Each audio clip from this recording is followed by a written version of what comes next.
Surprisingly, not that many tracks for this song. We've got the 4 main rhythm guitars up here, and then a few riffs that come in. Guitar 1, which is already panned hard left, but you'll notice I have nothing on it.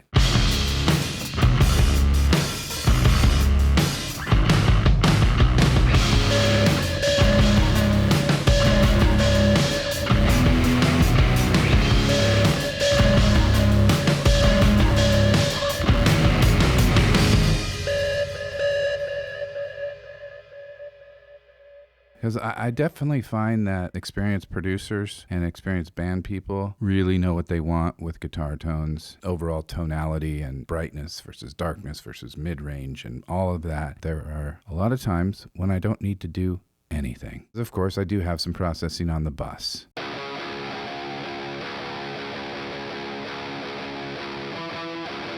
What do you need to do to that? I don't know. Let's bring in the right. I mean, these are just really great rhythm tracks that have already been really well recorded. I'm just sprinkling some brightness on there so it can cut on top of everything else. What is going on with this guitar? It's just another pair, basically. Pretty much the same sound. But the old 4 guitar trick is something I personally love. I love the massive layering of the same part. It's slightly intoxicating. What am I doing here? A mid-range boost on the Sheps 73, Andrew Sheps. Incredible producer, mixer, legend, actually.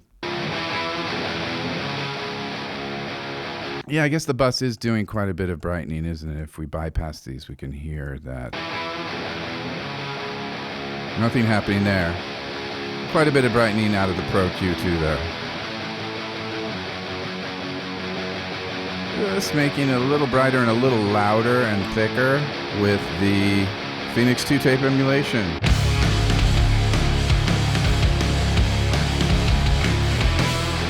So, we're panning them. What's intended with the way they recorded them, and they're labeled left and right, dub left, dub right. But the thing of it is that you kind of do need to maybe check in mono because, if you're listening on a boombox or even if you're listening to a stereo, but you're far away from it, like in your living room or something, or wherever you listen to music, you're essentially getting a mono mix, and you want to make sure that there is sufficient guitar level in mono. The perception is going to be lower when you listen in mono.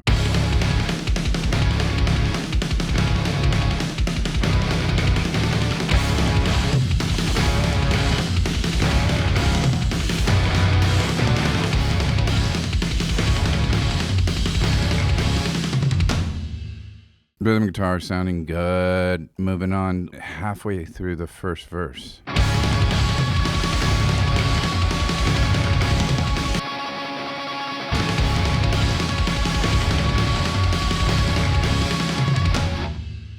Almost like a sort of ambient feedback track, but he's actually strumming it really fast. So I have it straight up in the mix. I kind of don't want to interfere with the panning of my rhythm guitars, and I'm adding some stereo guitar room, which is being provided by probably my other favorite. I've talked about this in other episodes, the Ocean Way Studios room. I've kind of made up this guitar room preset. Sometimes I do use the Sunset Sound one, but I think on this one I wanted to have a different flavor of room for the guitars to kind of help separate them a little bit.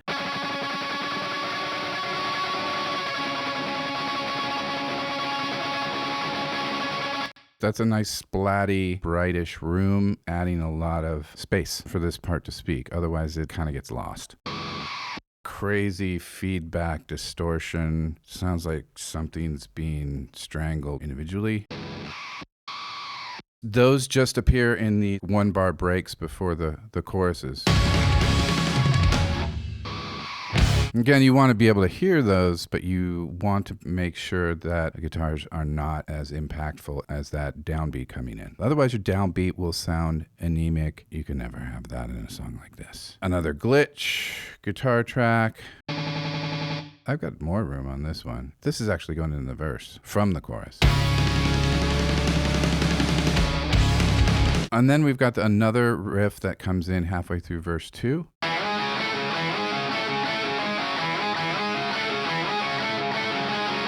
Sounds like we've got an octave divider baked into the track. Sounds great. Doing a little bit of brightening on this one. And I'm also not panning it all the way to one side. I'm putting it 9 o'clock on the left because there is vocals here, which are going to be straight up, so I don't want to interfere with those on the panning. Finding the right level for it is you'll get close, but you won't really know where it should be until the vocals are in, because the vocals are going to be going at the same time, and you have to get that perceptive balance right. You want it to be heard, you want it to be appreciated, you don't want it to mask the vocal. And I've got quite a bit of room on this guy.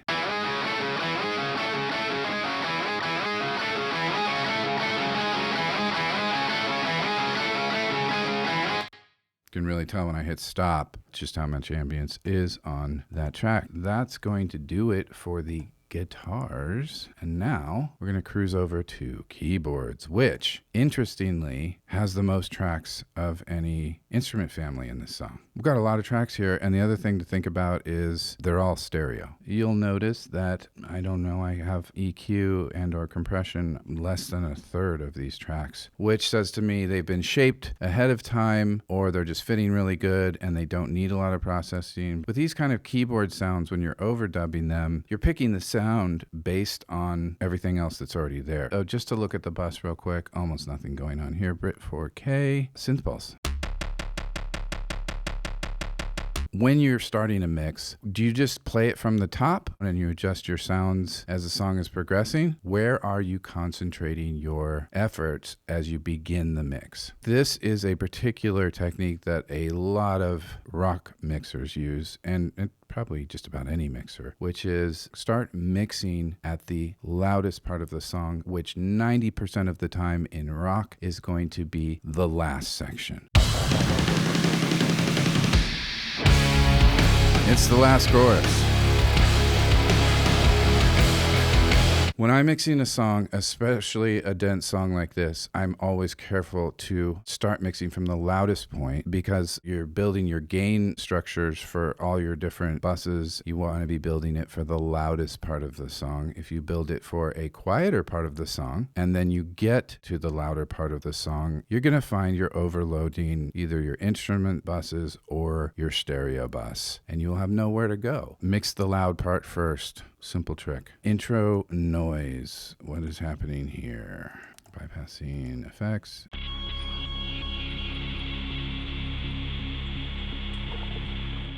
Sounds like multiple layers to me, already blended together. As I added in the rest of the layers, I wanted it to be a little more stereo spread out, because maybe the mono was getting a little clogged. And so I added my 20 millisecond stereo split to this already stereo track. And it is, just to play it again, it is stereo. There's stuff moving around, but a lot of the main components are straight up. So I want to push those out to the side. Left side is no delay, 0%. Right side is 100%. And right side is delayed by 20 milliseconds. Very short. Bypassing.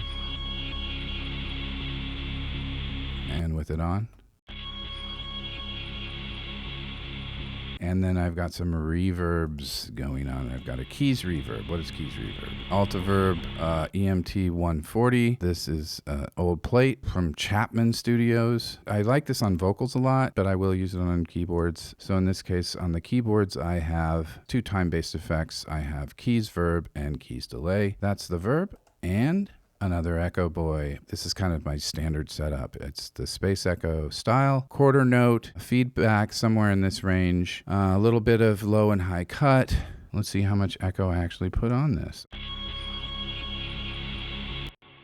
Just a little taste. It doesn't need much. Moving down, we've got a bunch of tracks named Moo Cow. Moo Cow replacement, Moo Cow replacement, Moo Cow replacement, Moo Cow replacement. So when you see that, you just have to go, okay, going to be listening to all these before I organize them. This is sound design, really, really good sound design, and it's already been pre-mixed for me. Moo Cow replacement 3. And all my job here to do is to make sure I blended these volume-wise so that they are creating the painting that Christopher was imagining. The siren sound? Just cutting out a little 1K to avoid some harshness there. Lots of reverb, medium amount of delay. And this is actually quite low in the mix. I thought I had it low enough, and I think one of the notes from the band was, needs to be lower. Still totally hear it. Sawtooth synth with some pitch bend on it. Sounds gorgeous, doing nothing. But this last sort of sound effect, I added some reverb and I did do some panning.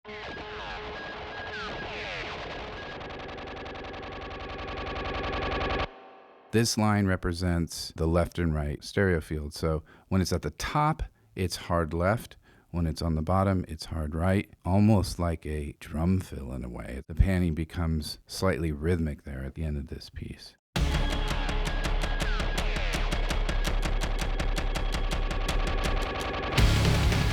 A few more tracks here that are only playing the verses, it looks like.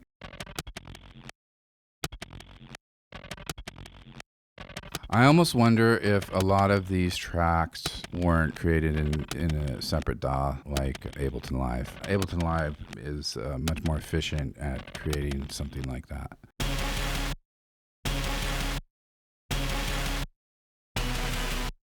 This is following the guitars exactly, I think. This is a guitar double. Here's stutter 4. Verse synth stab.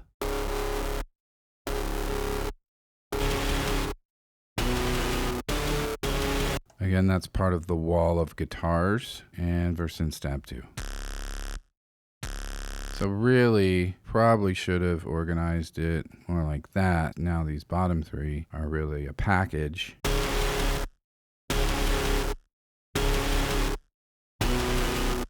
This one obviously had a little bit too much sub on it for the verse. Bass is hitting these notes. Everyone's hitting these notes simultaneously. So sometimes you have to go in and find one to reduce some low end energy, or you can swamp your mix bus pretty quick. So those are all doubling the guitar. And let's check out these sort of special stutter tracks in the middle of the verse. Distortion, some stretching in there. That is so cool and so crazy looking as a waveform. That is awesome. I don't know what is going on there. And it's part of the fill going into chorus 1. It's taking the place of a drum fill. Rhythm section is stopping, and some trippy glitch moments are happening in that bar preceding the downbeat of the chorus. Stutter 2. Stretched and diced up. Then we have the chorus. Vacuum. I don't think that's an actual vacuum. I think Vacuum is a virtual instrument synth plugin that Avid makes that I think actually just comes with Pro Tools.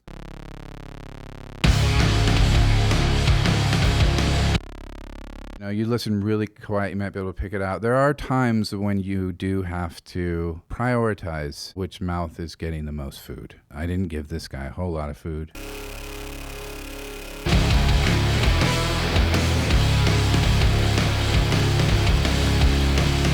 You know, it's one of those things, like there's some synth in there, you know something's going on, but I'm letting the guitars dominate the chorus. I've grouped these tracks together because they are part of a package. Pretty clearly, they're all doing something similar. So it's a stack that appears for roughly 2 bars. In trailer world, that's called a rise, something that builds from nothing into a crescendo that leads you into another moment. Cruising down to the bridge. We've got a full bridge composition of keyboards here. Cool loop. You can hear that there's some little bit of clicks in there. They're not too bright though, and they melt away once everything is in. Sometimes I sweat those moments and will ask for a reprint, or I'll go in myself and try to surgically remove those little edit points, however they were created. And other times, if I can't hear them unsoloed, I'm not going to sweat it.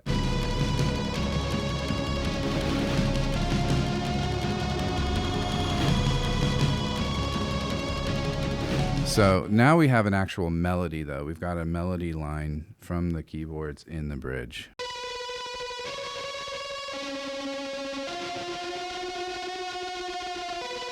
And a little pitch bend at the end of it. Love it. Because it's kind of a featured thing, I'm adding my keys delay and reverb. And then we've got something else that's coming in. Oh, a cool sound design moment. Bunch of reverb, bunch of delay, and distortion.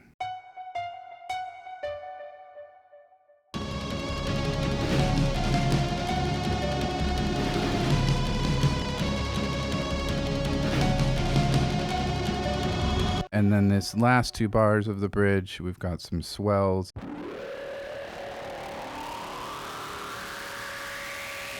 Here is bridge tremolo.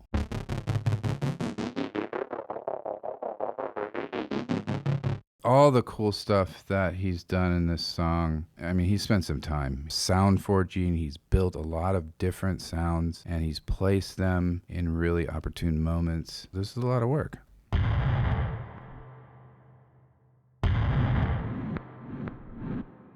C fifths, which is on the downbeat of the chorus.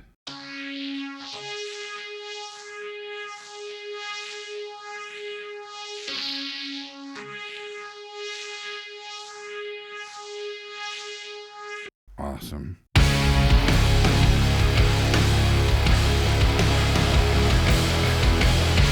It's not super featured. It's adding to the guitar melee. For the last keyboard track, we have voices of some kind. With some synth pad underneath. And some kind of choir sample. And I'm adding a bunch of reverb and delay.